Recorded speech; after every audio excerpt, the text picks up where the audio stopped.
Chapter 141. 7th Year. Star.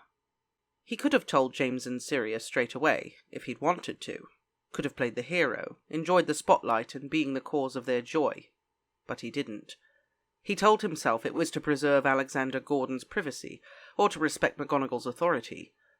But the truth was that he just didn't want anything to do with it at all. Obviously he wanted Sirius to be happy. Obviously he didn't want to be an obstacle to Sirius's happiness. And obviously he wanted Gryffindor to beat Slytherin in the final match, for James to have his moment of glory. He didn't want to see Sirius punished forever for a mistake he made at 16. He didn't want betrayal to hang over them like that, or to bring it all up again. And yet there it was. Remus had forgiven Sirius, back in the Potter's bathroom 2 years ago. He'd absolved a truly repentant boy with blood on his hands and sorrowful eyes. It had been before they understood each other, before so many other good memories, of good things, which had changed their friendship. But Remus hadn't forgotten how it had felt. Sirius could destroy him completely without even meaning to. If anything, Remus was more vulnerable to that now than he had been at 16. No, Remus told himself. There was a difference between atonement and revenge. Sirius had earned this. On Monday morning, James received a note from McGonagall asking to see him before Quidditch practice. He hurried off without even finishing his breakfast. Nothing was more important than the final match. Marlene and Yaz began speculating on what it could be, Peter and Sirius leaning across the table eagerly to join in. Remus just waited, feeling half pleased and half something else. As breakfast was finishing, James's muffled voice began emanating from the two-way mirror in Sirius's robe pocket. Padfoot! Padfoot! Quidditch pitch! Now! What do you reckon he wants? Sirius scratched his head as they got up from the table. Oh, I think you'll like it, Remus replied cryptically. Go on, he sounds excited. You know what it is, don't you? Sirius eyed him suspiciously. Maybe. Don't you want me to walk you to care of magical creatures? I'll manage. Go, hurry. Remus didn't see James and Sirius again until lunch, and both of them were grinning from ear to ear. James had the Quidditch schedule out and was marking out extra practice days so that Sirius could get back up to speed. You were right, Sirius beamed, practically bouncing in his seat as Remus arrived. I did like it. Remus just smiled back. It was enough to see him happy. And if love was something you did, then Remus hoped this was enough. What are you so happy about? Marlene asked, sitting down opposite the boys. Say hello to your new beater, Sirius burst out. James laughed, nodding. Oh! Marlene smiled brightly. Excellent! What happened to Gordon? Gone home, James replied. Not supposed to ask. Ah, well, anyway. Marlene shook her head. That's fantastic. I've missed having you watching my back. So how come McGonagall let you? I thought you got kicked off for doing something unspeakable. Oh, yeah, Mary added, stirring grated cheese into her leek and potato soup. I remember something like that too. What did you do? Sirius visibly balked at this, his eyes widening. Remus frowned slightly. Was this the first time it had occurred to him? Had Remus been agonizing over the implications of an event Sirius barely even remembered? He decided to rescue him nonetheless. You can't expect Sirius to remember every stupid stunt he pulls that gets him into trouble, he said cheerfully. The girls accepted this and lunch continued, but Remus could feel Sirius's eyes on him the whole time. Apparently he had caught up. Well, Remus thought, at least it only takes him a few hours now. This time last year it would have been months. Throughout the rest of the afternoon lessons, Remus's gut instinct was to be evasive, to make a quick getaway after his final class and stay in the library as late as he could, then go straight to bed without speaking. But really, he tried to reason with himself, wasn't that just another way to punish Sirius? It certainly didn't demonstrate forgiveness. He hadn't forgotten their recent fight, and how Sirius had called him bloody exhausting. It had actually hurt his feelings quite a lot at the time, and he knew that this was because it was so painfully true. So, he'd try it Sirius's way. Fancy a walk after dinner? He asked casually, tapping the box of matches where he kept his cigarettes and, Sometimes something more recreational. Yeah? Sirius smiled, surprised. Sounds good. Pudding appeared on the table in front of them. James was taking notes on the teleportation mechanism and kept picking up plates as soon as they emptied to see if they would refill in mid-air or land on the table itself. "Potter, if you drop even one treacle tart, I'll have your guts for garters," Lily threatened. It was easy enough for them to get away that evening, and they wandered around the astronomy tower, because the evenings were nice now that winter was finally on its way out, and no one would have a go at them for smoking. They interrupted a couple of fifth-years clumsily groping on the parapets, and used their seventh-year privilege to send them on their way. "Honestly, when we were their age, we never—" Sirius tutted disapprovingly. "Sure you want to finish that?" Remus raised a wry eyebrow. They settled down. Remus rolled up his robes to use as a cushion, and they sat with their backs to the wall, companionably rolling spliffs. "I'm really happy for you," Remus started after his first inhale. "About the Quidditch. You deserve it." "Thanks," Sirius nodded, sounding relieved. "I really... I asked James, and he said McGonagall asked you if it was okay first." "She did," Remus agreed, keeping his voice steady. "Obviously, I said it was fine. Obviously. I'm really grateful. You didn't have to. I would have understood." "Really?" Remus looked at him, finally. "Of course," Sirius said earnestly. "I deserve to be struck off. I deserve to be expelled for what I did. Locked up in Azkaban. I got off easy, and I know it." "I never wanted you to suffer," Remus said. "I hated you for it, I won't lie. But I forgave you then, and I can't keep holding a grudge.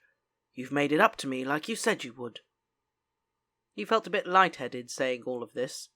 It wasn't much, no, but he knew they both felt the weight of the words. Sirius had always tried to understand him harder than anyone.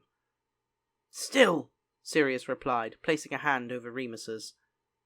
"If you're still angry about it, that's okay. I still feel guilty about it. It's the worst thing I've ever done." "We don't have to talk about it." Remus shifted uncomfortably. He really didn't want to talk about it. "I just want you to know that I do still feel responsible. I don't blame anyone but myself. Not even Snivelus. Not even her."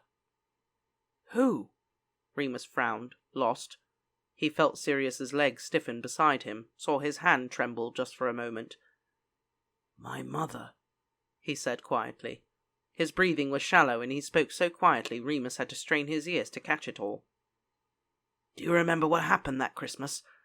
It was when I got kicked out." Remus nodded. How could he ever forget? It had been one of the worst nights of his life, and he had had more than his fair share. Sirius continued, looking down at his knees, curling up smaller against the stone rampart. "She'd done stuff before.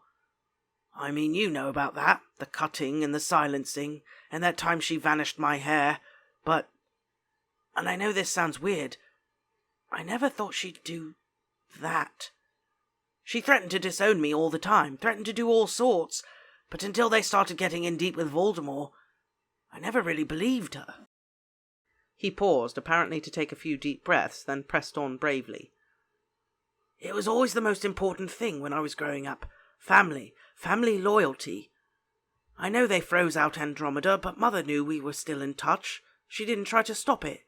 So I thought, well, they must be planning to forgive her one day, bring her back into the fold, because she was family. And it was arrogant of me, because I never thought it would happen to me." He looked at Remus bashfully, as if he'd said something idiotic and expected to be teased. Remus said nothing, only gripped his hand. Sirius sighed. "But then it did happen. And they'd punished me so many times before I thought I knew what to expect. But not like that.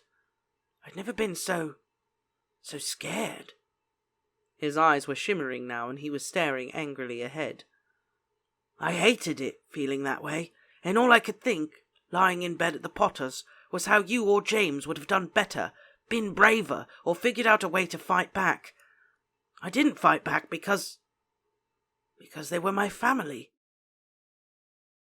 "Sirius," Remus tried to sound gentle, but Sirius shook his head, wiping his eyes quickly. No, it's okay. I'm not telling you to feel sorry for me. I'm not making excuses. There's no excuse. I don't know, trying to explain. Anyway, that happened at Christmas. And then I was living at the Potters after that, and so it was okay for me, wasn't it? Like, I was safe and I had nothing to be scared of. But I still felt like she could get me. I had these nightmares, remembering the curse. Sorry, I know it sounds stupid. It doesn't sound stupid at all. Still, I felt like I had to do something, and maybe I didn't always have the best ideas. You know what I was like, all over the place, acting like a twat. Me and James, we both used to egg each other on, didn't we? And Snape was so easy to pick on because he's so foul and nasty already. Godric's so nasty. He tried to attack Mary, and then him and Reg tried to hurt you too, remember? And he just kept going, no matter what we did. And I just... Not like Snape is like my mother or anything. I think there are at least 6 degrees of evil between them. But he made me feel the way she made me feel, and I couldn't control it. I just wanted to make him scared, make him feel it too, so that maybe he'd stop. It's no excuse, and I am so sorry, Moony. Remus had not let go of Sirius's hand. Something strange was happening inside of him, something which he had rarely felt outside of a full moon. A fierce and overwhelming desire to protect this boy sitting next to him, to make sure he was never frightened again. He pulled Sirius to him, taking his spliff and pressing their lips together. It's forgiven, he said. I mean it. Sirius didn't speak, just looked up at him, grateful and happy. Remus thought that if he could bottle that look, then he'd never struggle with a Patronus again. And you could blame your mother for it if you like, Remus said, pulling away. She sounds like a right cunt. Sirius snorted with laughter and buried his face in Remus's shoulder. You oik, he chuckled gleefully. I really bloody, Who's up here? Mary came tiptoeing round the corner. Oh, she sighed upon seeing them. I was hoping you were Marlene and Yaz. Been trying to catch them for ages. Finally put an end to this sneaking around malarkey. Sirius leaned back against the wall, wiping his eyes quickly. All right, MacDonald, he grinned, squinting up at her. Oh, is that what I think it is? Mary glimpsed the spliff in Remus's hand. Sharesies. Friday, 10th of March, 1978. Just before midnight. Moony, where have you gone? They're going to do your cake before James gets really drunk, Sirius called up the stairs. Remus smirked to himself tipsily. James was too far gone already, if you asked him. He'd been leaning all over the common room furniture to Jeanie for half an hour already. Yeah, I'll be just a sec, Remus called back. He was looking for something to use as a vase, and finally settled on transfiguring an old Wellington boot which must have been one of Peter's from first year. Aguamenti, he murmured, his wand work a bit sloppy from the cider. He had thought cider would be a smarter choice than whiskey, but if anything, it seemed to have made him stupider than normal. He dunked the bunch of tulips into the very rubbery-looking vase and grinned to himself. What are you doing up here? Sirius came in now. He was drunk too. He'd acquired a wide-brimmed mauve hat from somewhere and was wearing it at a jaunty angle. Flowers? He looked confused. Yeah, from one of the Hufflepuffs in my study group. Who's giving you flowers? Miranda Odell, 4th year. But why? I asked her to. Remus smirked, enjoying the game. Sirius threw his hands up. Moony, I'm too drunk for your puzzles. They're for Hope. Remus poked his tongue out. Seeing her tomorrow, remember? Oh, yeah. Sirius smiled again, eyes practically violet under that shade of his ridiculously flattering purple hat. Looking forward to it? Do you know what? I sort of am. At least I don't want to throw up like last time. Progress! Sirius flung his arms out. The volume of the music downstairs increased by a good few decibels as that trilling guitar started all over again and James's voice could be heard booming. A small genie snuck off to the city, strung out on lasers and slashback blazers, ate all your razors while pulling the waiters. James really likes this song, eh? Remus grinned, hands in his pockets, enjoying being away from it all for a little bit. After years of trying, Bowie finally got through to him, Sirius returned, taking a few coy steps towards Remus, leaning against the bedpost in that devastatingly casual way. Are you enjoying your party? He tilted his head down as he asked this, eyes big and flirtatious as a girl's. Very much, Remus bobbed his head, returning the smile. Someone invited Lockhart, the prick. Oh, yeah? How come he's like that, anyway? Remus just shrugged, eyes fixed on the way Sirius swung his hips unconsciously back and forth in time with the bass reverberating from the floorboards. When they left school, Remus would buy him 100 pairs of black jeans, and that'd be all he'd allow him to wear. Want your present? Sirius asked suddenly, catching Remus's eye. You already got me a present, Remus protested. A full year's supply of chocolate frogs, though Remus was pretty sure he could polish it all off by the time exams were over. I'm allowed to get you one more thing, Sirius said petulantly. He stood away from the bed, legs apart, and waved his hands flamboyantly through the air like a muggle magician. Then, with a dramatic bow, he swept the hat from his head in one fluid motion, delved his hand inside, and withdrew a small metal thing. He handed it to Remus, who could smell that it was solid gold. It was a rectangular case, just bigger than his palm. It had the same leafy vine design as his gold pocket watch, and felt good and weighty in his hand. He snapped it open to find a row of 18 neatly rolled cigarettes nested inside. The inside lid also had a design on it, delicately etched so that the finely hued lines gleamed when they caught the light. It was a glimmering night sky, with a large celestial moon in one corner, and Canis Major picked out in mother-of-pearl inlay. Sirius, Remus said quietly, staring at it. So you can get rid of that manky old matchbox. Thank you. It's beautiful. Oh, you two, hurry up, or Wormtail's going to start on the cake, James screamed up the stairs, ignoring Lily's attempts to shush him. Remus and Sirius grinned at each other and headed down, holding hands right until the bottom step. The common room was in an incredible state, barely recognisable. Multicoloured fairy lights hung from every rafter. Balloons drifted up and down like weird bloated jellyfish. The suits of armour occasionally belched flame-free fireworks, and there were people on every stretch of carpet and bottles on every surface. Genie lives on his back. Genie loves chimney stacks. He's outrageous, he screams and he brawls. Most of the revellers were now leaping around the room with all the grace and dignity of kids on pogo sticks, led by James, Peter, Lily and Mary, who were jumping the most vigorously. James stopped when he saw Remus and raised his arms, cheering, Moony! Cake! Peter began to chant. Cake! Cake! Cake! Everybody joined in, and the crowd parted for Christopher and Marlene, who carried between them an enormous rectangular cake, the size of an overstuffed pillowcase. As they brought it to Remus, he saw with a flush of delight that it was decorated with chocolate buttercream icing to look like a gigantic leather-bound book.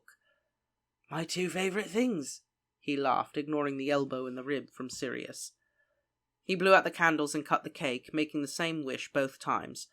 After that, James started leading everyone in a series of toasts, each one more convoluted and elaborate than the last, encouraged by Sirius and Peter. That meant at least 2 more pints of cider, and some of Mary's witch's brew when he ran out.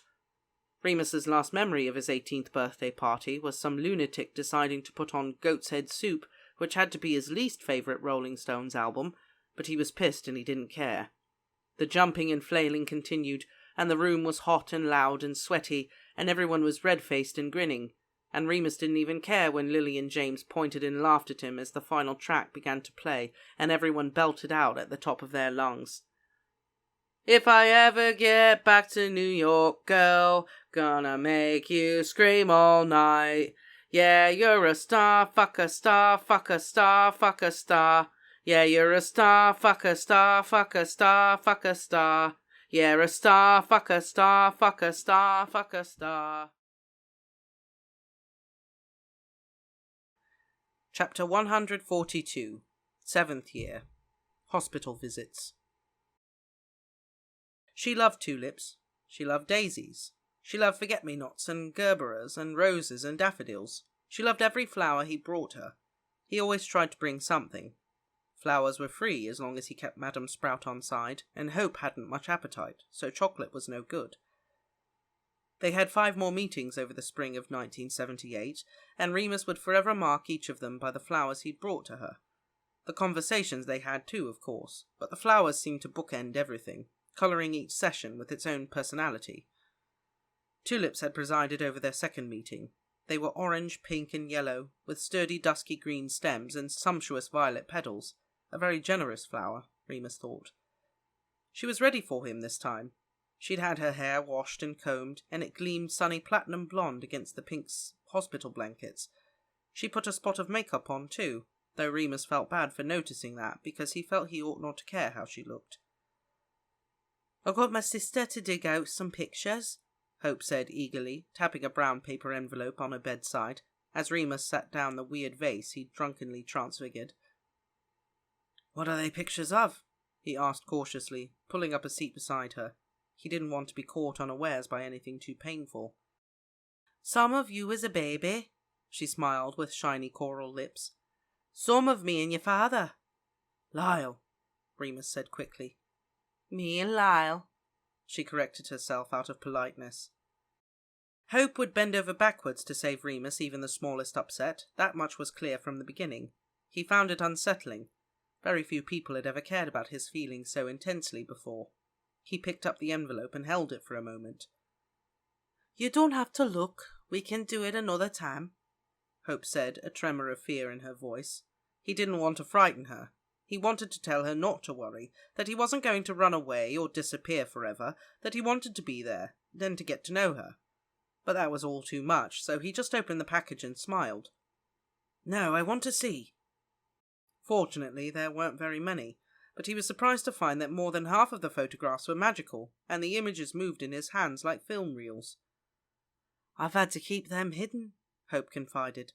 "Lyle never liked the usual sort of photography. He said they were too flat."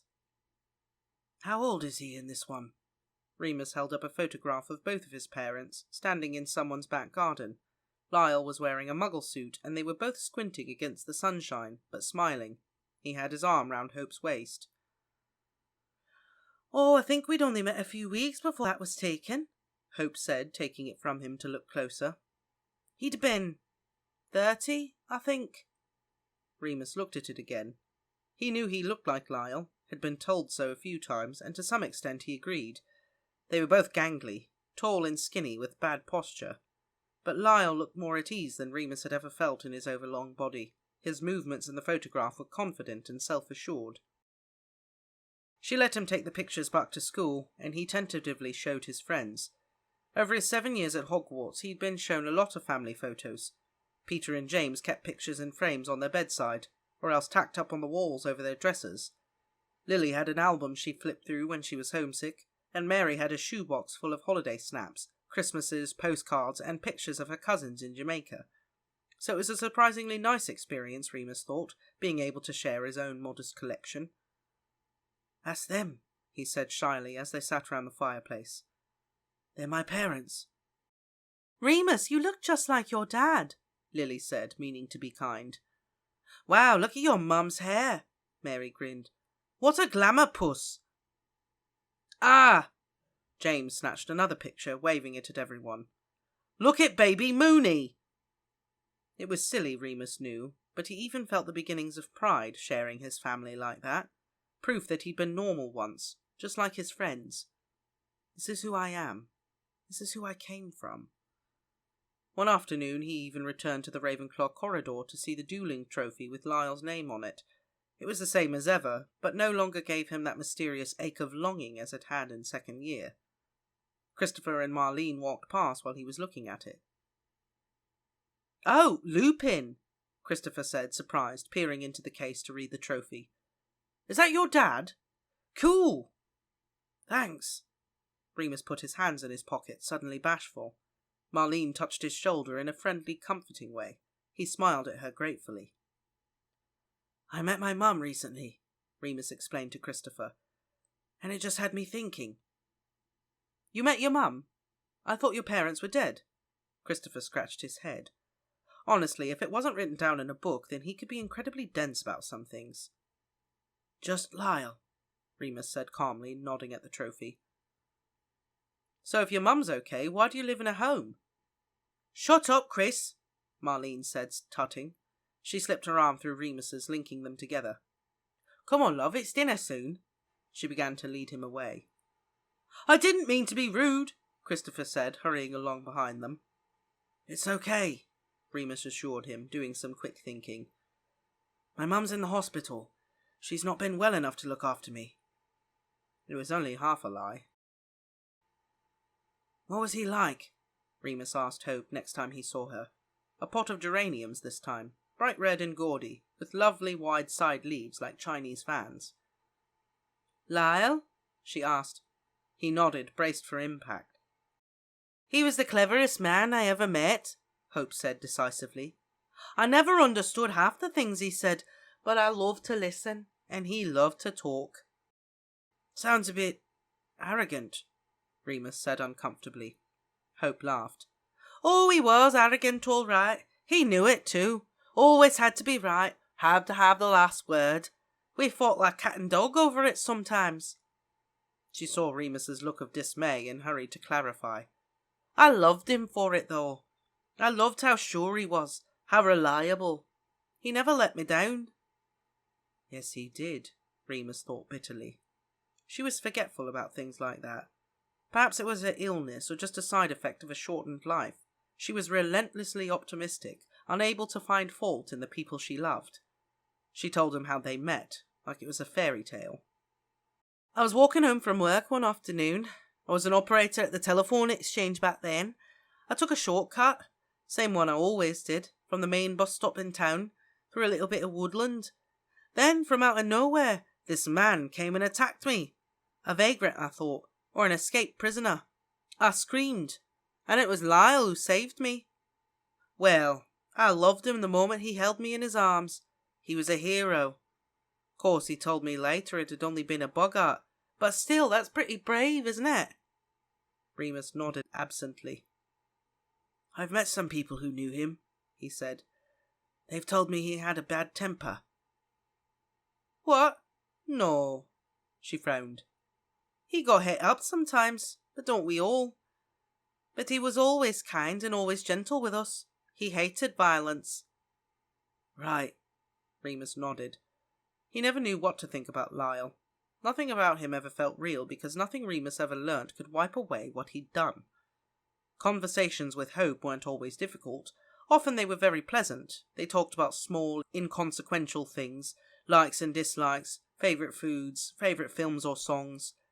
She loved the Beatles and Fairport Convention, and most of all she liked Simon and Garfunkel. She liked sad songs. She hummed along to The Only Living Boy in New York when it came on the record player, but America was her favourite because it made her cry. I'm empty and aching and don't know why. Sometimes she was very unwell and she dozed, wavering in and out of consciousness. He just sat by and read his book until it was time to go. She even asked him to read to her once or twice. I don't care what it's about, I just like your voice, she would smile under heavy eyelids. He liked those times. He really felt like they belonged to each other then. Have you asked her why yet? Sirius asked him one evening when he'd returned from a day at the hospital. Asked her why what? Remus yawned, stretching out and placing his feet in Sirius's lap. He thought they could get away with that. It wasn't too intimate, and the common room was relatively quiet. You know, why she never got in touch. Remus frowned. He leaned his head back on the arm of the settee and stared up at the ceiling. No, he said. I don't see the point in asking. I'd want to know, Sirius replied, fiddling with Remus's bootlaces. Well, Remus said coldly, that's you. Okay, Sirius replied. Sorry. Remus felt a twinge of guilt. Sirius had been extremely sensitive about bringing up Hope, letting Remus take the lead when it came to discussing it, so it wasn't fair to snap. In truth, he was terrified. He very much wanted to know exactly what Hope had been doing with herself for 13 years, but he knew that there was no answer that would satisfy him. The other children that had been mentioned by the nurse on his first visit were never brought up, and she didn't wear a wedding ring. There were no other photographs around her hospital bed, no sign that anyone else was visiting. And Remus was selfish. He liked having Hope all to himself, pretending that there was no one else in the world. It was the only way that they could communicate for now, he decided, to shut out the noise of all the other people and just be themselves together. "That's a big book," she smiled, waking up halfway through another visit. Daisies that time. Big, cheerful, friendly flowers. "What's it about?" "History revision," he explained, closing it carefully now she was awake. "I've got my final exams coming up." "Clever boy," she murmured, her eyelids fluttering. "What's your best subject?" History, I suppose," he replied. "But I'm good at charms, and I like care of magical creatures a lot." "Just like your dad," she smiled, eyes closing. Her face was very pale that day, and he didn't try to correct her. She was obviously exhausted. "Maybe you'll save a pretty girl from a boggart one day." She chuckled quietly. "Yeah, maybe," he replied. Then, because he felt bad about lying, "I like transfiguration too, but my friend Sirius is the best in the class. He can turn himself into a dog and everything." She smiled. "Sirius is a nice name." "Yeah, Sirius Black," Remus said. He was glad her eyes were closed. It made things easier. "He's my best friend. I mean, I have a lot of friends, but he's the most... We're probably going to live together after school finishes." "That'll be nice." She fell asleep again. Remus fidgeted for a bit, feeling anxious, then returned to his revision. He woke her up just before he had to leave, though. "See you next week." She clasped his hand with surprising strength. "No, sorry," he shook his head. Next Friday's a full moon, so I won't be able to travel on Saturday." "Full moon," she murmured, taking a few seconds to understand. When the fog cleared, she had a sharp look of panic which Remus couldn't bear. "Maybe I can come on Sunday, though. I'll see." He bent down and kissed her cheek very lightly. She began to cry and he had to go. He was halfway across the ward when he heard her mutter very quietly, "Damn you, Lupin, you bastard." Chapter 143, 7th Year. Breakdown. Friday, 24th of March, 1978. 3 a.m. Remus rolled over again. He couldn't sleep. He was too hot with the duvet on, too cold if he pushed it off. His legs kept getting all tangled up in the bedsheets, his pillow had lumps in it, and somewhere in Gryffindor Tower a tap was dripping, which was driving him insane. On top of all this, he just didn't feel tired. He sighed heavily and rolled over again. Beside him, Sirius groaned.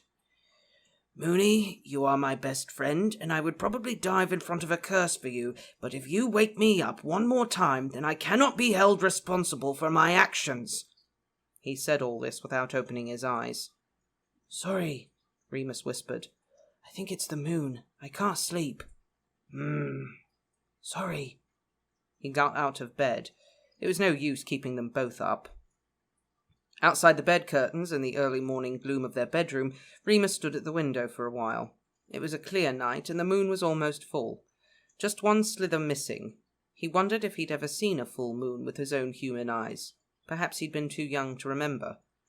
The forest beneath the moon was black with shadow, and it seemed unbelievable to Remus that in only a few hours he and his friends would be running through those dark, mysterious trees as if it were their own personal playground. Just now it looked terrifying, a great black pit that could swallow you whole. Only 4 more moons at Hogwarts. And then what? He put that thought away for another time. Remus looked at his own empty bed unenthusiastically. The curtains hadn't been drawn for weeks because he never slept there, only used it for homework. As a consequence, it was covered with books, broken quills, chocolate wrappers, scrunched up balls of paper. Even if it had been tidy, the sheets looked somehow cold and uninviting in the moonlight. He'd have sighed again, but he didn't want to make any more noise. There were some biscuits in the common room. A tin of Garibaldi's from Mrs. Potter. If he took his book and his fags, he could have quite a pleasant few hours before he finally fell asleep, or it was time for breakfast. His stomach growled, and that was the decision made. He pulled on a pair of socks. They were Peter's, actually, but he never minded lending stuff like that too much. Picked up his wand and his book, and crept down to the common room, careful to step over the squeaky stair as he did. As Remus pushed open the door to the common room, he realized too late that he was not alone. The fireplace was roaring, and the lamps round the couches glowing warmly. A figure was curled up on the largest red velvet settee, draped in a thick maroon blanket, with just a black plait poking out at the top. In the armchair, clutching a mug of warm Ovaltine, staring fixedly at the fire, was Marlene. She looked up as he entered, and Remus had no choice but to smile affably and approach her. As he neared, he could see that her eyes were dark and heavy, her cheeks red and tear-stained. "Hi," he said low so as not to wake Yaz. She gave a small, faraway smile, unfurling slightly, wiping her cheeks. "Hi. You okay?" He stood just close enough. He didn't want to know the answer. He regretted everything and wished with every fibre of his being that he was back in bed with Sirius, getting kicked in the shin every time he rolled over. Marlene shook her head mournfully, staring at the fire, her eyes filling up with tears. It was a familiar sight these days, and not just Marlene. Bad news was so common. Family members in the hospital or dead or, worse than either, missing. "I said he could get in touch through the fireplace if he wanted to talk tonight," she whispered, her voice as hoarse as an old woman's. "Danny, it's full moon tomorrow. Well, tonight, I suppose." She glanced at the grandfather clock. "Oh, is it?" Remus assumed as casual an air as possible. Marlene nodded, still looking at the fire. "It has to be tonight, you see. He's going to the ministry tomorrow, and they'll lock him up in the cells there. I wanted to go home for it, but he says there's nothing I can do." "I suppose there isn't." Remus's stomach was clenching so hard he wanted to double over. He was so nervous and jittery already. "He'll be okay," he tried, hoping he sounded kind. "He'll survive it," she said bitterly, "but I don't think he'll be okay. It takes a bit of you away every time. I've seen him at St. Mungo's, and he told me how it feels." "Why?" "I asked." She shrugged. "Madam Pomfrey says I have a curious mind, that's why I'll be a good healer. I wanted to know so I could help. But he was so down after the last month. So weak." "I'm sure being there for him helps," Remus tried. Marlene wiped her eyes again with her sleeves. "It just don't seem like enough." She sighed heavily, and her focus seemed to return a bit. She looked at him properly for the first one. "Sorry, love. Everything okay with you? What are you doing up?" "Oh, just couldn't sleep." He raised his book to demonstrate. "Me neither. I knew Danny probably wouldn't try to get through, but I couldn't go to bed just in case. Poor Yaz tried her best." She gave the girl sleeping on the couch an affectionate look. "She's too good for me by half."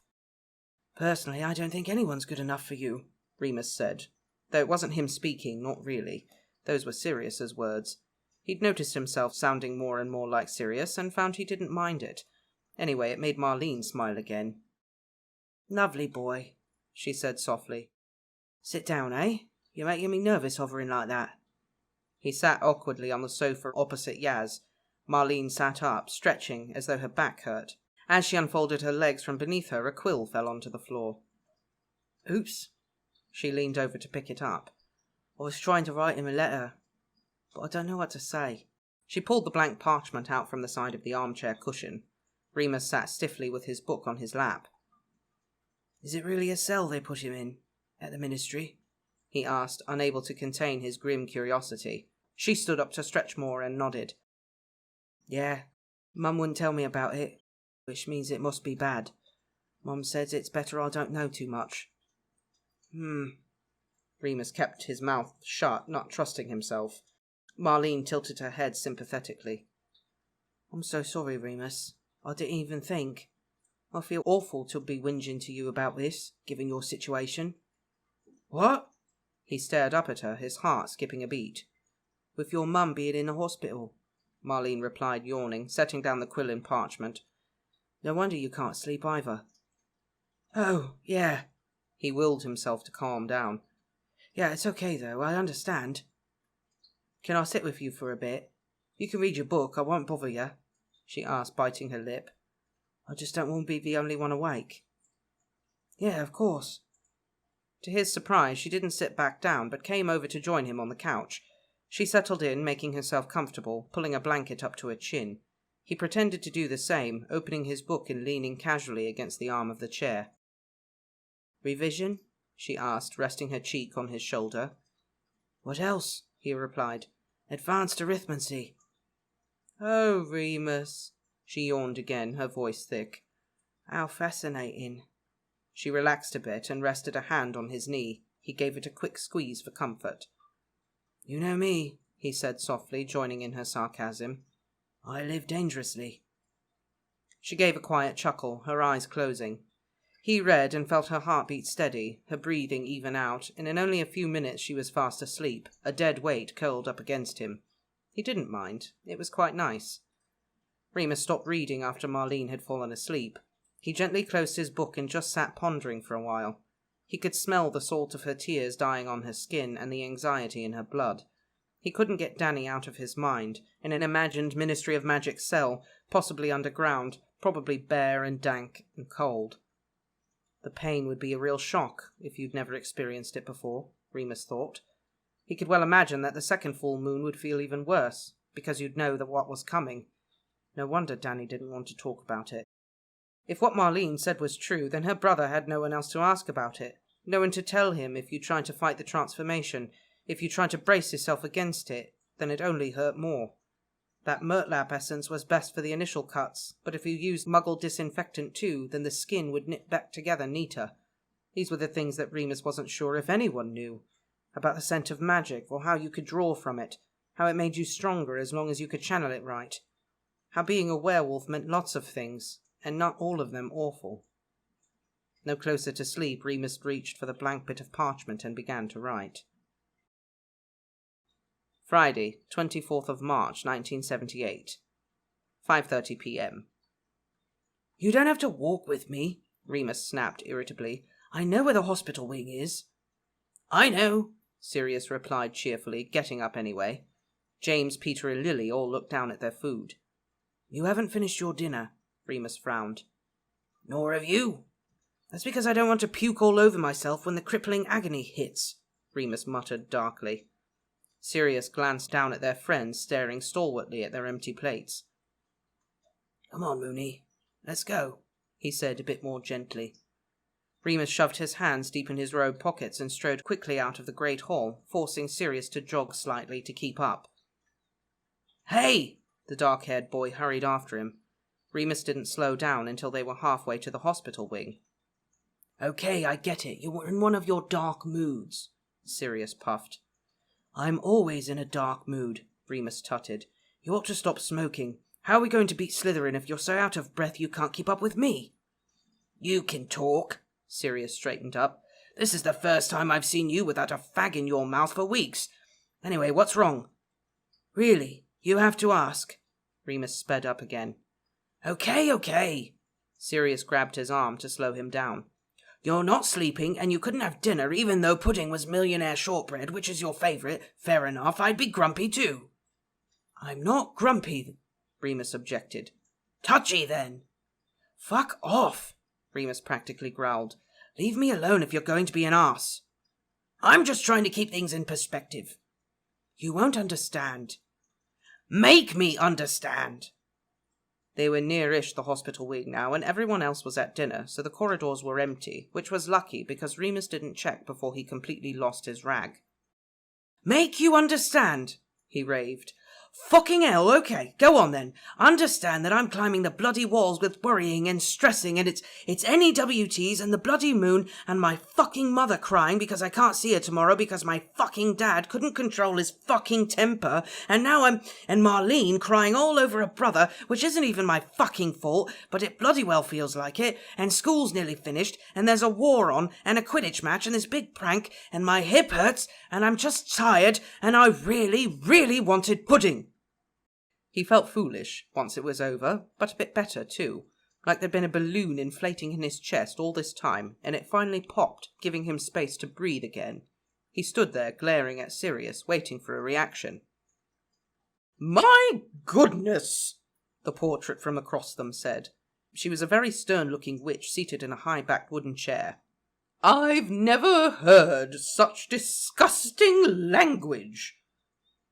"Oh, piss off, you daft old trollop," Sirius shot at her in a very good imitation of Remus. He looked at Remus again and his face cracked into a smile. "You want to sit down for a bit? I think that's the most you've ever said in one go." Remus exhaled and smiled weakly back. "Sorry." "For what? Come on, Madame Pomfrey'll be having kittens." They carried on their way and the air was cleared, and nothing seemed quite so grim. Still, Remus hated Sirius having to go, knowing that the next time they'd see each other, neither of them would be quite themselves. "So the way I see it," Sirius said, still cheerful after all that, "if I run back to the hall as fast as I can get the last of the millionaire shortbread and wrap it up for you to have for breakfast. Anything else I can do to help?" "You're such a wanker sometimes." "Yep. Actually, there is something. Anything. Could you post this for me?" Remus handed him a sealed envelope. Sirius took it, looking down with a frown. "Are you sure?" "No, but it's the right thing to do." "Okay, I'll do it right now." "Thank you." "Anything for our Remus shut him up with a kiss. Saturday, 25th of March, 1978. The transformation hadn't been as bad as he expected, maybe because nothing can ever be that bad when you truly expect the worst, and the night itself was wonderful. He'd run and run and run until Prongs and Wormtail were lost, miles behind them, and it was just the wolf and the dog, snapping at each other playfully, goading each other on. In the morning, once Remus had writhed and twisted back into his human body, he felt as though his bones were made of cooked spaghetti, he was so exhausted. He stumbled back to the hospital wing with Madame Pomfrey, half asleep, and was grateful to collapse into his favourite bed by the far window and sleep the whole morning away. It was blissful not to be worrying, not fidgeting or clenching his jaw or looking for a distraction. It was late afternoon before Marlene finally heard about the letter. The noise of her arguing with Madame Pomfrey woke Remus. He jolted awake, heart beating faster at the sound of raised voices. The first thing he saw was Sirius, fast asleep in the chair next to him, arms folded across his chest, head lolling, feet propped up on the edge of the hospital bed frame. There was a plate of at least 20 millionaire shortcakes on the bedside table. Sirius's eyes snapped open for a few seconds after Remus. He blinked, surprised, and frowned. "Is that McKinnon?" "Let me see him, Poppy!" "Miss McKinnon, I absolutely will not have this. I know he's here. Shall I call Professor McGonagall?" "Remus! Remus Lupin!" "I'm here, Marlene." Remus began to get out of bed, ready to face the music. It was all over. He'd still made it 7 years. He was still legally allowed to perform magic, even if he did get exposed. "It's okay, Madame Pomfrey," he called as Marlene came clattering across the ward, yanking back the screen which hid him. "Is it true?" Her hair flew about her face as she stormed in, her eyes wide and wild. She stared at him, and Remus knew she was really seeing him for the first time, analysing. A natural healer, Marlene looked at the bed and Sirius, and Remus's scars and battered frame, and she knew she was remembering every time he'd been tired, or missed a lesson, or had a new scratch. The light of truth flashed in her eyes, and she burst into tears. "You fucking bastard!"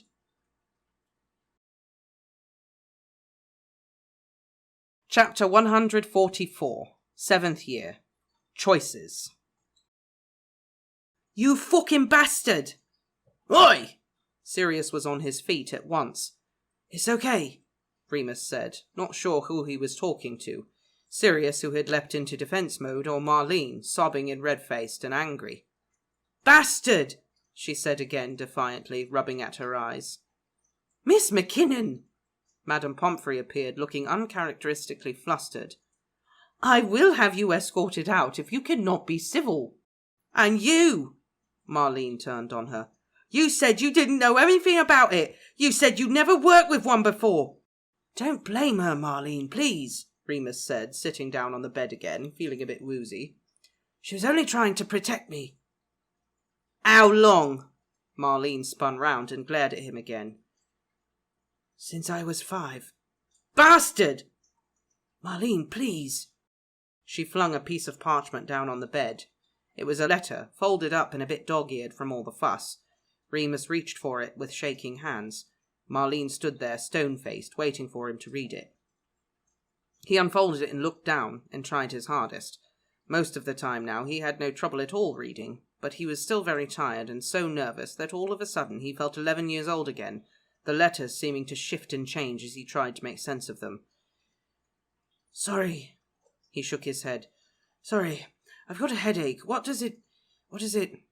Sirius took it from him, and in doing so placed himself conspicuously between Remus and Marlene. He cleared his throat, frowning a bit. It's from Danny McKinnon. Bloody hell, Moony, what have you done? Please just tell me what it says. Remus shook his head, leaning forward and cradling his forehead in his hands. He really was getting a headache. Marlene was tapping her foot impatiently, and Madame Pomfrey was still hovering, obviously unsure whether or not to pull rank on the situation. Remus scanned the page, much more comfortable with all the attention. He says, "Thank you," he said. What? Remus looked up, squinting. Well, that's the gist, Sirius replied, still reading. He received a letter when he arrived home this morning from one of Marlene's friends who claims to be a werewolf. It had a lot of useful advice and he'd like to meet you. He says he won't tell anybody and he has no idea who you are anyway. But I do, Marlene said. She'd stopped crying now and her voice was a bit calmer, but Remus could feel the heat of emotion radiating from her. Yeah, Remus nodded, his neck stiff. I knew you'd work it out. And you sent the letter anyway? She faltered for a moment. I wanted to help, he shrugged. There was a long pause. Remus would have liked to lie down, but felt it would have not been well received. Dumbledore knows? And McGonagall? Marlene was speaking much more quietly now, as if she could hardly believe it. Yes. It's so dangerous, she whispered. You could have killed someone. No, Sirius said, hands on his hips. It's all been perfectly safe ever since first year, hasn't it, Poppy? Remus would never hurt anyone. Remus wouldn't. Marlene met his eyes. But the wolf might. I haven't. Not ever.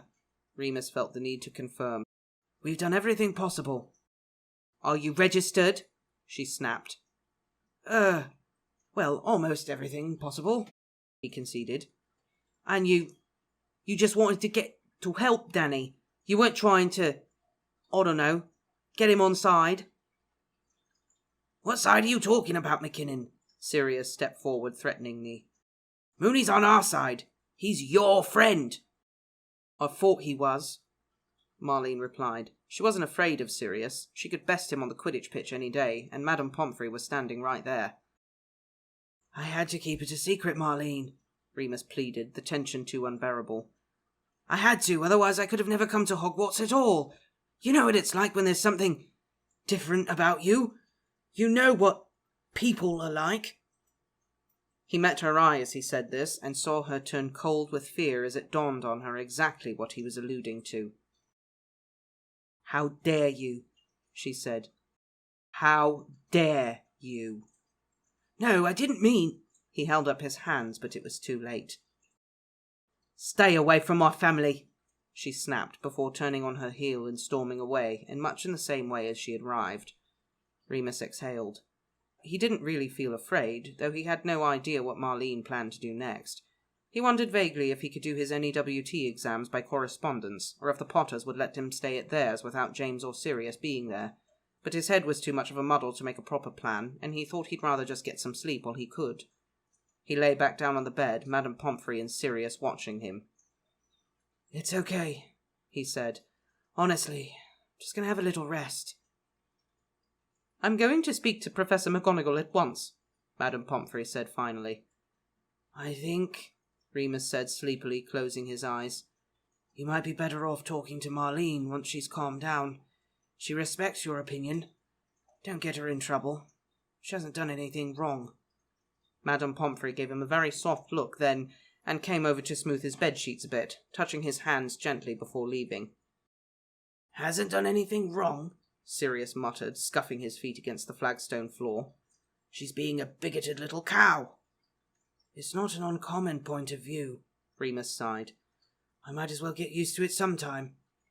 I ought to go out and—" "No," Remus said sharply. "Leave her alone." "But she's going to—" "She's going to talk to her friends first," Remus said firmly.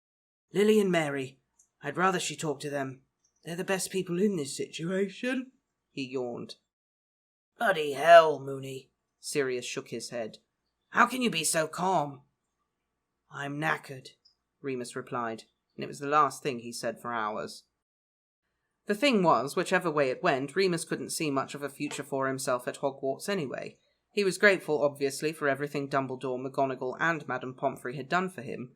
He'd loved every one of his subjects, except potions, maybe, and above all, he had a group of friends who were dearer to him than any family could ever be. But the good things would stay good, if he had to go.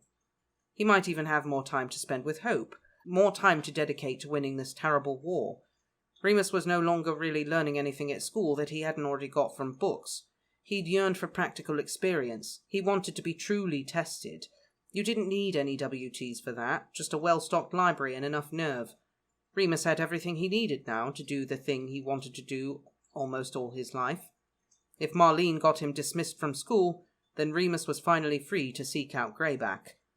The idea had been ticking away ever since he'd learned that werewolf's name, and that night he'd written to Danny, everything seemed so clear. It was the thing he was born to do, almost as if he'd inherited the task from Lyle.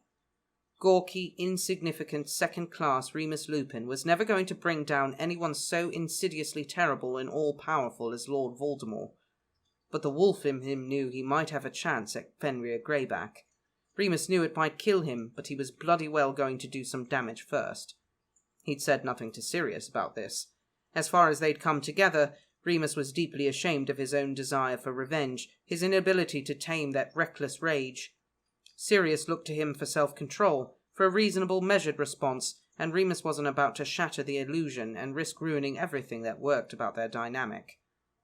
Anyway, Remus was 18 now, and muggle or wizard, he could make choices for himself, no matter how dangerous, and if it took upsetting Marlene to kick everything off, then at least he'd been able to help her brother in some small way.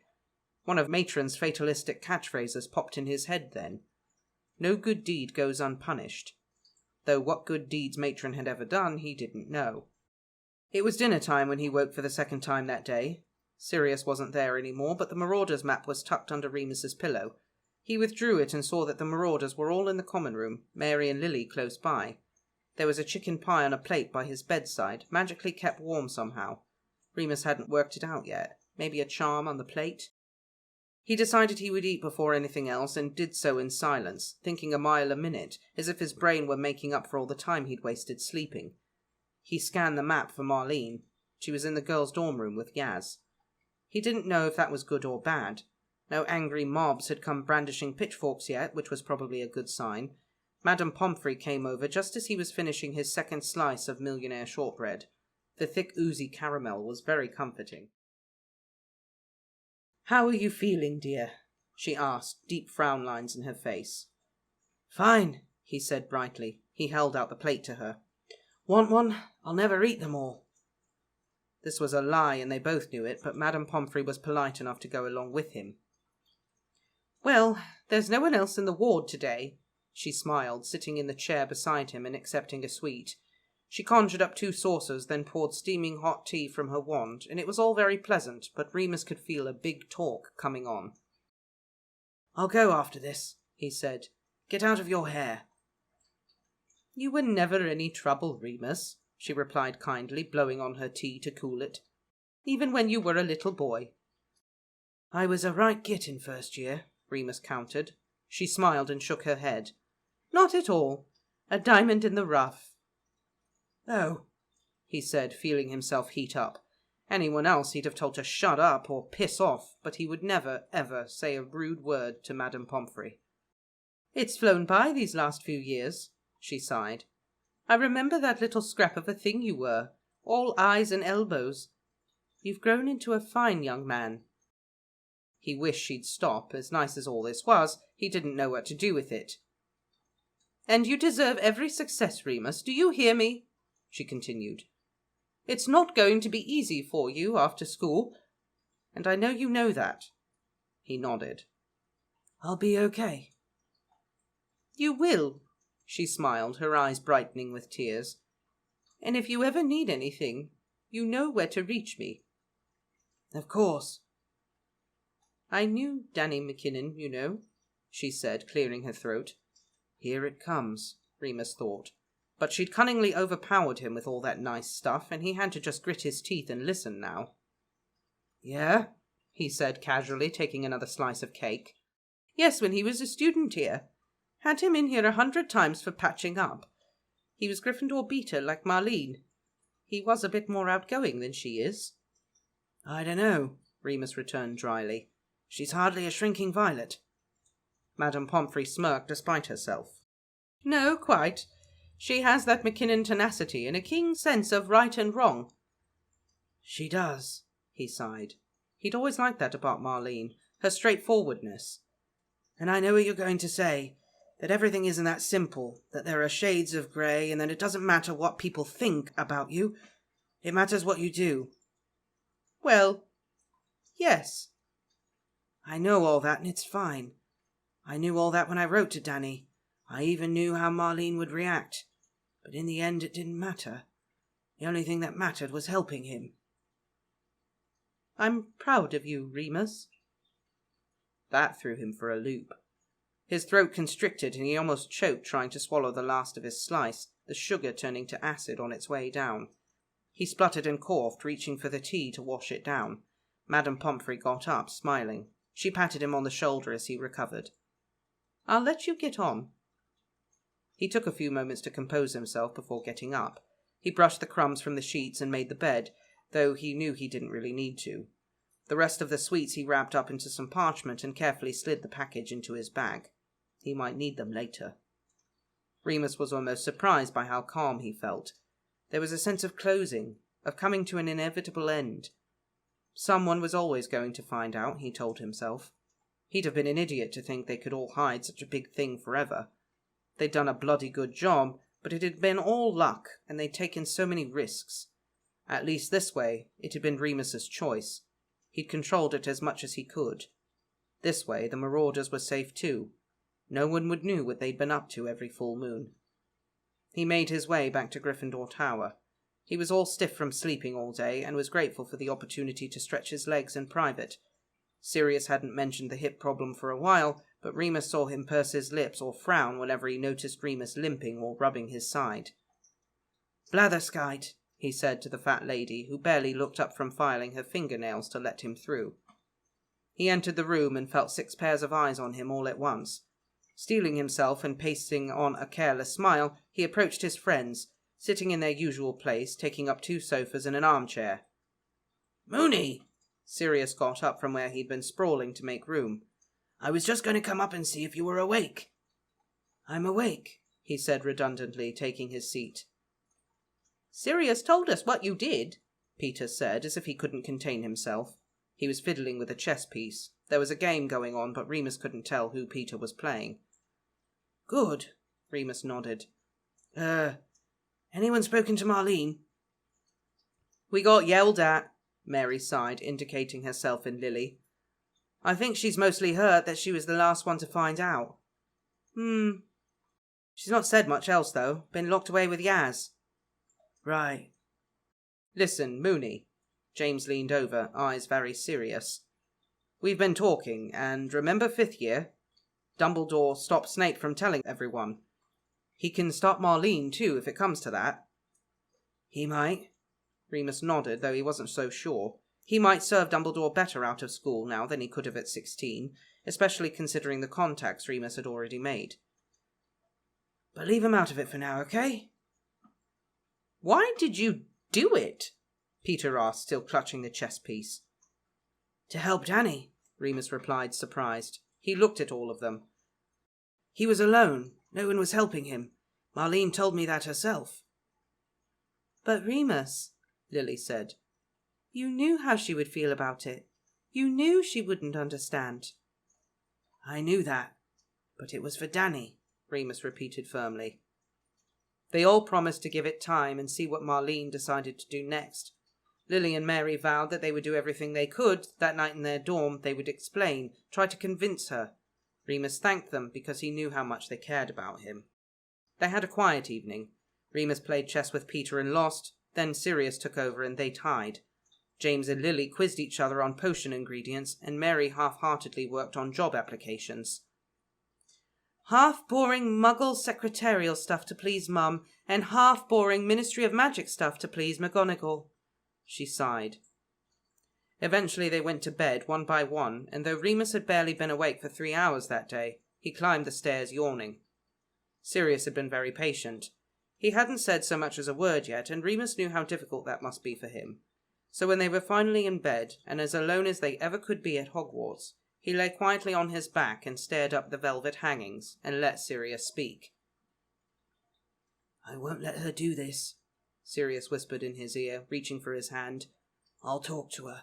Mary Lily'll talk to her, and he'll make her understand. McGonagall and Madame Pomfrey, they'll want to help you. She'll listen to them if she won't listen to her friends. Or Dumbledore. James could kick her off the team. Anything. We won't lose you, Moony. You've worked too hard. You're not getting kicked out for just trying to be nice for that ungrateful, stuck-up, intolerant... It's going to be okay, Padfoot, Remus said. Exactly. Sirius nodded, his hair rustling against the pillow. Exactly, because we're going to stop her. No, I mean, it doesn't matter what happens. It's going to be okay. If I leave in 3 months or if I have to go tomorrow, everything will be okay. But you're NEWTs. Well, I was looking forward to completely destroying you in history and charms. And arithmancy. I've been copying off you all year. And arithmancy, Remus laughed. But, well, the NEWTs don't mean much. I still won't be able to enter any of the ministry training programs without registering as a werewolf, and I'm not going to do that. Not ever. I don't know if I even really want to do that sort of job. What I want is to start changing things. That's why I wrote to Danny in the first place. You mean you want to get kicked out? I don't think it'll come to that. I don't think Marlene would, even if she's angry. But she might ask me to leave. And if that's what she wants, then I will. And join the war, Sirius finished. His voice sounded strange. Not bad, but Remus knew he understood. Yeah, I suppose you could put it that way, Remus nodded. I'll come with you then. I don't need any WTs either. I'm a black. I wouldn't ask you to do that. I know, but I will. We'll go together. Remus didn't want to admit it, but he was quietly thrilled. Perhaps it was the Gryffindor part of him, but leaving childhood behind and rushing head first into the unknown with his best friend sounded gloriously tempting. It would be the making of them, away from Hogwarts and schedules and all the silly little feuds and rivalries there. They had so much to offer, he knew it. Hadn't they triumphed in everything they've ever attempted? Weren't they the heroes of every story so far? It would be nothing at all to them.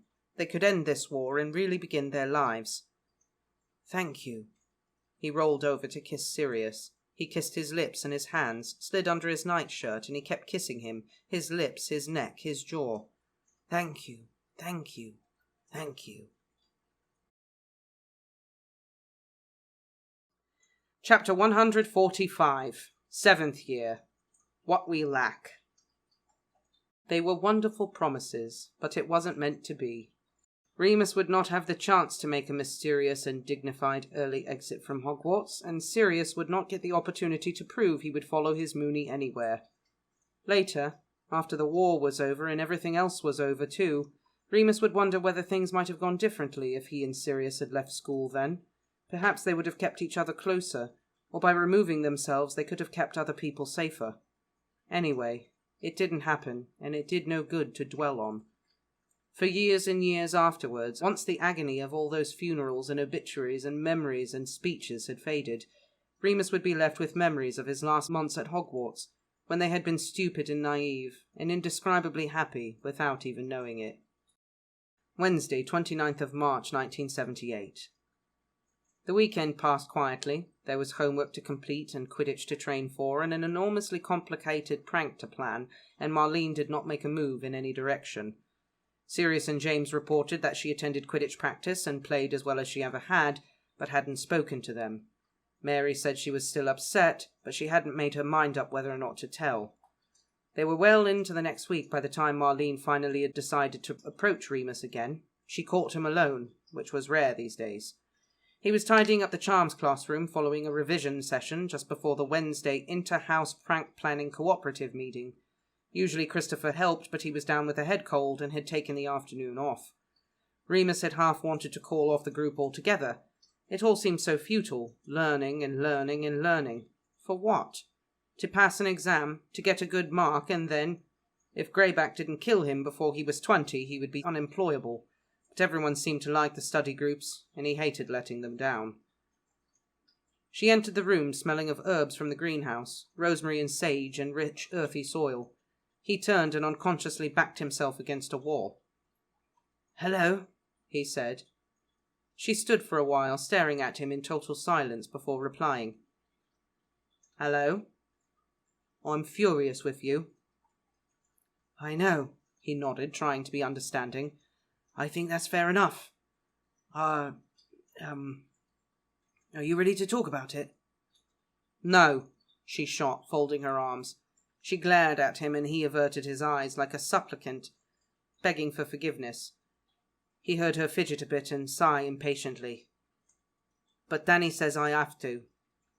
Remus consciously avoided smiling, but couldn't ignore the flood of relief he felt at those words. He looked up carefully. "You've spoken to him properly, then?" "Yes. He said he tried the Murtlap essence combined with Muggle TCP and he's healing faster. And you were right about taking a sleeping draught." "It's the best thing I've found for healing," Remus replied, averting his eyes again. She made him feel so ashamed of himself. "Everyone knew except me," Marlene said. She was leaning against the opposite wall now, the whole room between them, the jumble of desks and chairs. "Even Mary." "She worked it out. I didn't tell her." "I always thought you were weird because you were queer." He frowned a bit. Was he weird? He didn't say anything. He couldn't think of anything that would make it better. "You really hurt my feelings, Remus," Marlene continued. "You lied to me for years. I thought we were friends. I shared things with you I haven't told anyone else." "We are friends," Remus protested. "I'm your friend, anyway." He sighed heavily. Would it always be like this when people found out? "Look, I couldn't tell you. There were too many people involved. Madame Pomfrey and even Dumbledore. I had to keep it quiet for their sakes too. And you've made it quite clear in the past how you feel about people like me."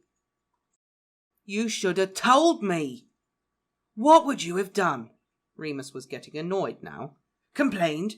Told everyone? Got me expelled?" "I might not have." She bit her lip and looked away.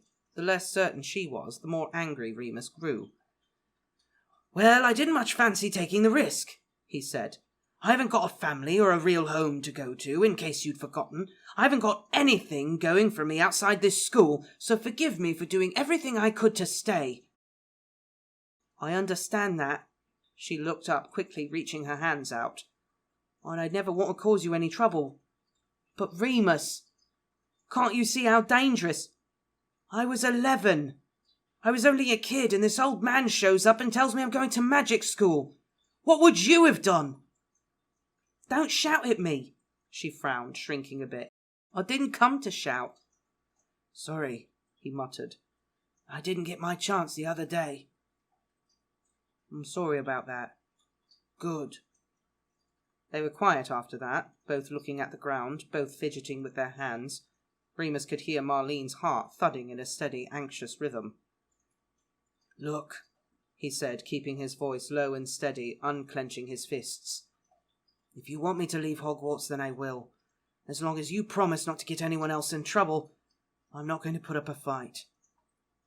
"But your NEWTs?" "They won't matter if you're going to tell everyone how dangerous I am." "You sound like Danny." Quiet again. Remus shook his head, tired and exasperated. He tried a different tack. How is he now? The letter said he wanted to meet me. He's okay, she nodded, her eyes a bit bright. I think it cheered him up, knowing that someone else was going through the same thing. Yeah, Remus nodded. It's something I would have liked. James and Sirius and Pete, they've always made sure I never felt alone, so I know how much of a difference it makes. Marlene nodded and wiped her eyes. I'm angry, she said tiredly. But I don't know if I'm angry with you. It was such a shock.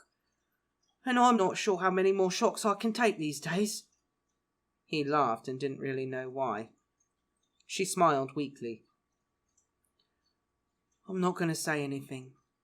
I don't want you to go anywhere. Danny says. He says we need to focus on our similarities, not our differences. Now more than ever.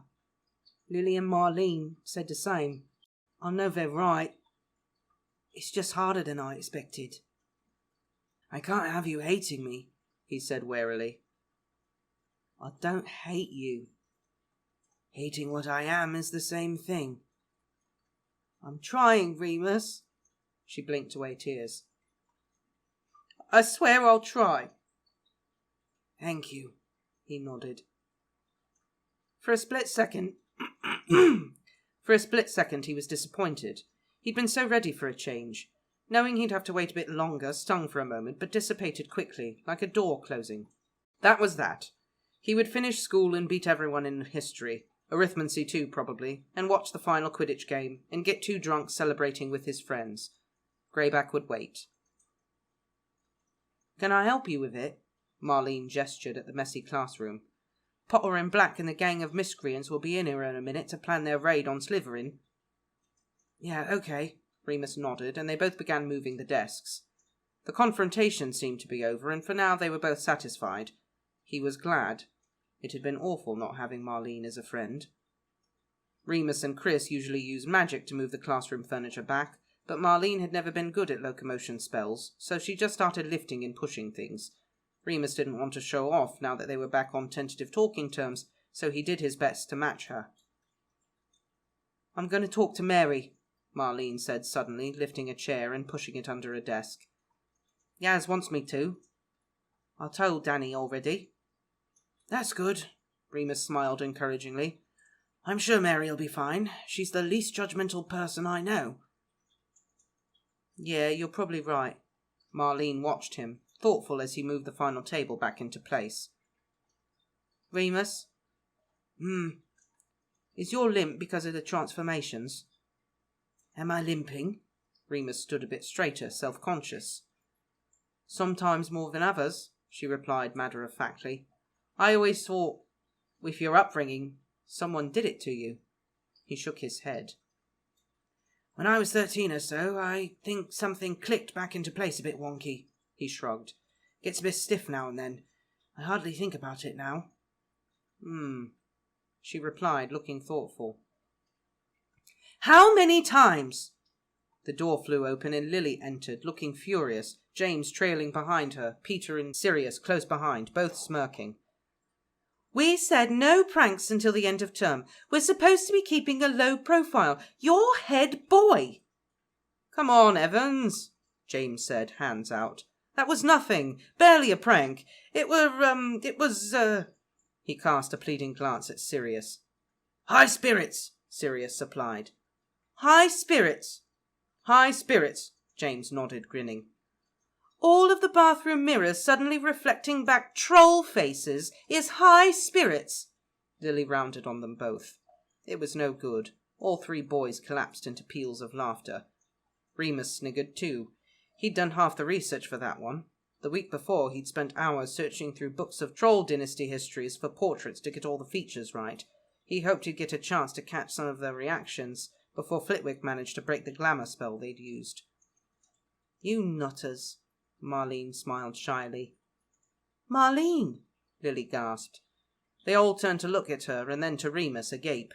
He made a point of smiling back at them all, relaxing his shoulders and clapping his hands together. Come on then, this cooperative isn't going to run itself. Sirius still had some opinions about Marlene, of course. Remus refused to hear them. He wanted the matter closed, he wanted to move on, and he wanted to meet Danny as soon as he possibly could. For the first time, for better or worse, Remus felt he had an ally out there, someone who was like him, on their side. He wrote another letter, then scrapped it and tried again. Then again and again. There was so much to say, Remus wasn't sure where to start. What do you want to talk to him for, though? Sirius yawned one night in bed, as Remus gave up another attempt to properly introduce himself. You know more about being a werewolf than he does. It's not as if he'll have any special insight. It's not really about that. Remus yawned back, putting out his wand light and lying down. He rubbed the knuckles and fingers on his right hand. Some days he felt as if he never put his quill down. He was always writing, if not feverishly revising his notes for any WTs, then making complex calculations in aid of the big prank, or writing to Grant or Ferox or Danny. Wait until school's finished then, Sirius advised. Safer for the both of you. There are 3 moons between now and then, Remus replied, trying to get comfortable. The sheets always ended up wrinkled in Sirius's bed. He had no idea how the other boy managed it. I know that, Sirius replied indignantly. But there's not much you can do, is there? Suppose not. And you don't owe him anything. No, Remus chose his words carefully. But I owe it to myself to do the right thing, don't I?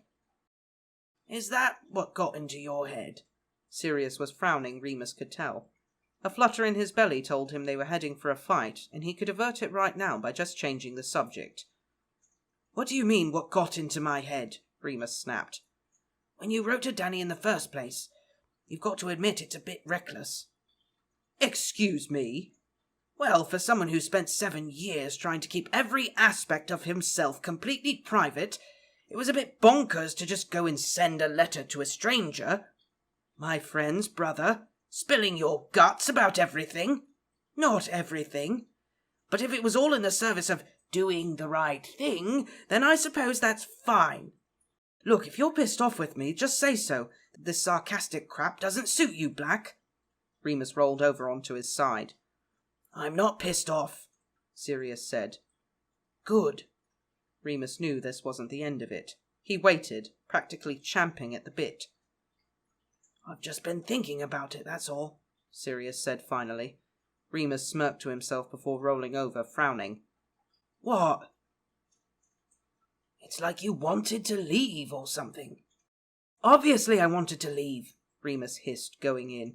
I told you, it's pointless me doing any WTs, pissing about with silly exams and clubs and pranks when things are happening out there, right now. I had a chance to help and I took it.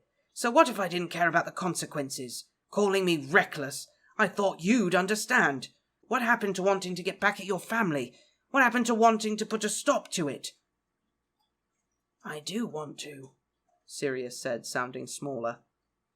Well, you're not acting like it. You seem more fussed about this stupid Quidditch match than the war. Maybe they're the same thing to you. Merlin, Sirius replied weakly.